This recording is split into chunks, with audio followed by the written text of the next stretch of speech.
Are you a listing agent? You have to fight, you know, you have to be like, it's a very, I want to say like not combative is not the right word, but you're the aggressor. You know, you're the one that is standing up. You're the one that's fighting for things. You're the one that's negotiating things. You're the one when the buyer's agent comes and says, "Oh, you know, this is wrong with the house. This is wrong with the house. This is wrong with the house." You're not just an order taker. You don't just like, "Oh, okay," and then go to the seller and say, "Oh, you have to do this." You're defending. You're fighting. You're in those uncomfortable situations. When you're talking with the seller, you know, when the seller, you know, wants to sell their house for, you know, 500,000 and the house is only worth 400,000. You know, it's uncomfortable. It's an uncomfortable conversation, you know, to have to articulate that to the seller. You know, I remember being on listing appointments and literally like the sweat dripping down my back because it was like intense. Like it was like an intense conversation, you know, negotiation with the seller. The negotiating starts with the seller.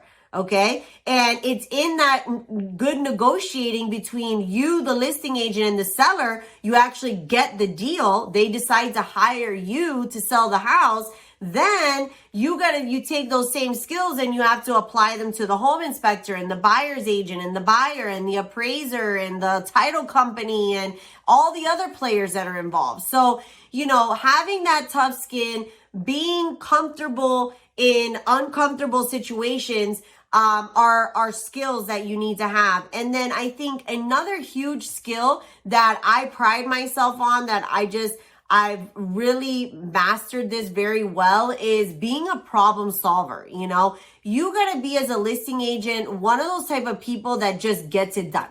Okay. Like get it done. Like when you have situations that come up and, you know, that you find out that the house has a certain type of electrical panel, and you find out that, you know, the title company, you know, there was a closing that I just had and another person was buying this house and they couldn't close on it because of a title issue. Then I got on the deal. I got the title issue resolved that a title company couldn't resolve. The buyer was an investor. He couldn't resolve.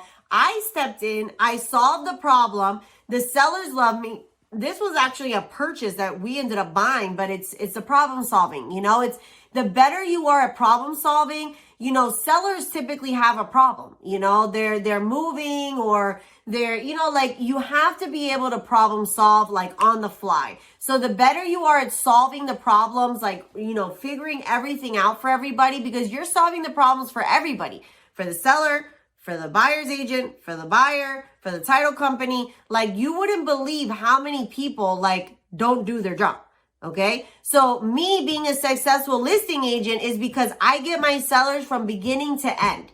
So whatever needs to be done in that time, I'm doing to make sure that they have a successful sale. So really having the tough skin, having the being okay with being in uncomfortable situations, and, you know, being a problem solver is going to make you the big bucks. Okay. Now, another really powerful thing that I really believe, it's kind of like you got it or you don't. Okay. Now, can you learn these things?